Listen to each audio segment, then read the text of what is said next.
Present continuous. Present continuous की ये क्या है, सेकंड क्लास है हमारी। क्या है ये, सेकंड क्लास है। तो प्रेजेंट कंटिन्यूस की ये हमारी सेकंड क्लास है। अब इसमें हम देखते हैं जैसे अफर्मेटिव सेंटेंस। कौन सा सेंटेंस है, ये हमारा है अफर्मेटिव सेंटेंस। अफर्मेटिव सेंटेंस, तो अफर्मेटिव सेंटेंस में क्या है कि हेल्पिंग वर्ब के रूप में इज एम आर का प्रयोग करते हैं। किसका प्रयोग करते हैं, इज एम आर का प्रयोग करते हैं, तथा साथ में वर्ब की फर्स्ट फॉर्म का प्रयोग करते हैं। किसका प्रयोग करते हैं, वर्ब की फर्स्ट फॉर्म का प्रयोग करते हैं। अब ये देखते हैं कि आई के साथ क्या लगता है, आई के साथ एम का प्रयोग किया जाता है। आई के साथ किसका प्रयोग किया जाता है, आई के साथ एम का प्रयोग किया जाता है। और ही सी इट, जैसे ये है ही सी इट, नेम और सिंगुलर के साथ इज का प्रयोग किया जाता है। किसका प्रयोग किया जाता है, इज का प्रयोग किया जाता है। यू वी दे और प्लूरल वर्ब के साथ आर का प्रयोग किया जाता है। जैसे हम कुछ एग्जाम्पल लेते हैं, तो एग्जाम्पल में है आई के साथ एम आ गया, तो आई एम है राइट, सेकंड फॉर्म है, इसमें हम आईएनजी लगा देंगे तो हो जाएगा राइटिंग ए लेटर। तो क्या है, मैं एक पत्र लिख रहा हूँ, I am writing a letter. तो आई के साथ किसका प्रयोग किया है, आई के साथ एम का प्रयोग किया गया है। अब आगे है नेक्स्ट, जो सेकंड एग्जाम्पल है उसमें हम देखते हैं यू आर रनिंग है, यू आर रनिंग, तुम दौड़ रहे हो। तो क्या यू क्या है, प्लूरल वर्ब है, इसके साथ आर का प्रयोग किया जाता है, प्लस वर्ब में आईएनजी वाली फॉर्म प्रयोग की गई है।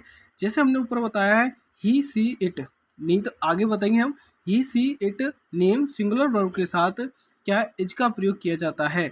जैसे ये ऊपर बता रखा है हमने, इसके साथ क्या इज का प्रयोग किया जाता है। वैसे यहाँ सी इज गोइंग टू स्कूल, वह कहाँ जा रही है, सी इज गोइंग टू स्कूल, वह स्कूल जा रही है। वह कहाँ जा रही है, वह स्कूल जा रही है, इसका यहाँ प्रयोग किया गया है। और देखते हैं वह स्कूल जा रही है। अब हम नेक्स्ट आगे चलते हैं, आगे ये क्या है, ये है हमारा नेगेटिव सेंटेंस। कौन सा सेंटेंस है ये हमारा नेगेटिव सेंटेंस है, ये हमारा नेगेटिव सेंटेंस है। तो इसके लिए ये कलर्स ले, नेगेटिव सेंटेंस।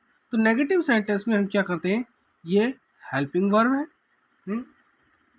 हेल्पिंग वर्ब में क्या आती है, इसमें इज एम आर, मतलब कंटिन्यूस में क्या है, हेल्पिंग वर्ब के रूप में इज एम आर का प्रयोग किया जाता है और मेन वर्ब में आईएनजी का प्रयोग किया जाता है।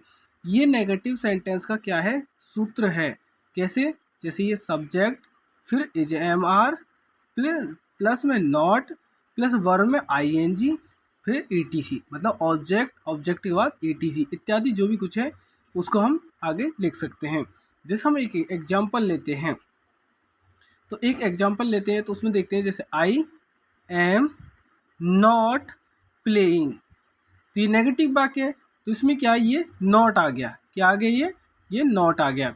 तो आई एम नॉट प्लेइंग, मैं नहीं खेल रहा हूँ, तो इसमें क्या आ गया, मैं नहीं खेल रहा हूँ, मतलब नेगेटिव वाक्य है। एग्जाम्पल और है लेकिन हमने टाइम की बचत करते हुए एक ही एग्जाम्पल लिया है। आगे हम देखते हैं इंटरोगेटिव वाक्य। कौन सा वाक्य, इंटरोगेटिव वाक्य। इंटरोगेटिव वाक्य में हम क्या है, इज एम आर या फिर डब्ल्यू एच वाले वाक्य हैं तो डब्ल्यू एच से वाक्य की शुरुआत करेंगे या सेंटेंस की शुरुआत करेंगे इंग्लिश में बोले तो जैसे इज एम आर जो हम देखते आए हैं कि प्रेजेंट कंटिन्यूअस के क्या हैं, ये हेल्पिंग वर्ब है तो ये क्या है, सूत्र है is am are plus subject, क्या है, सब्जेक्ट प्लस वर्ब में आईएनजी।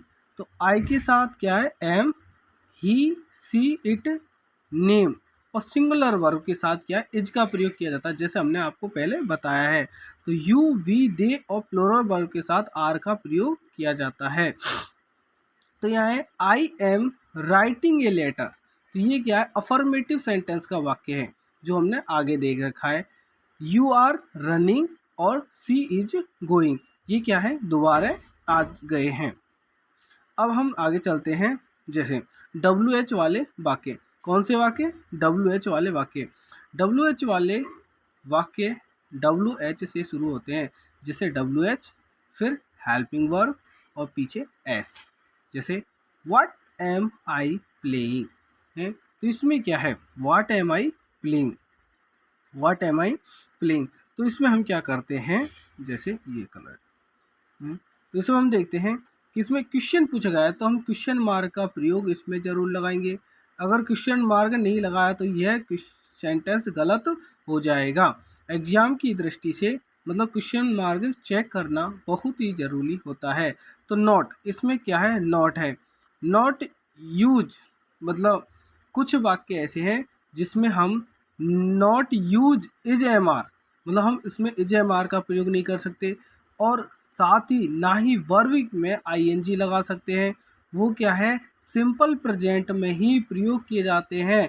सम इम्पोर्टेंट वर्ड, कुछ इम्पोर्टेंट शब्द हैं, जैसे see, hear, taste, feel, smell, notice, prefer, please, recall, want, wish, deserve, like, dislike, ये डिसलाइक है, ये टाइपिंग एरर है, तो यहाँ हम कर लेंगे DIS, dislike, dislike, believe, care, hate, love, hope, imagine, refuse, forgive, possess, own, belong, belong to, belong नहीं, बिलोंग के साथ टू है, belong to, have, know, feel, think,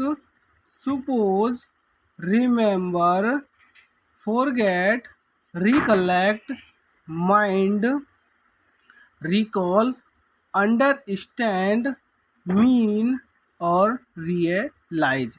मतलब इन शब्दों के आगे हम ना तो आईएनजी लगा सकते हैं और ना ही वर्ब में, नहीं, ना तो इज एम आर लगा सकते हैं और न ही हम वर्ब में आईएनजी लगा सकते हैं। अगर किसी वाक्य में इनके साथ इज एम आर हो और आईएनजी हो, या तो उसका भावार्थ चेंज हो जाएगा या फिर वो सेंटेंस गलत होगा। अब जैसे नेक्स्ट चलते हैं।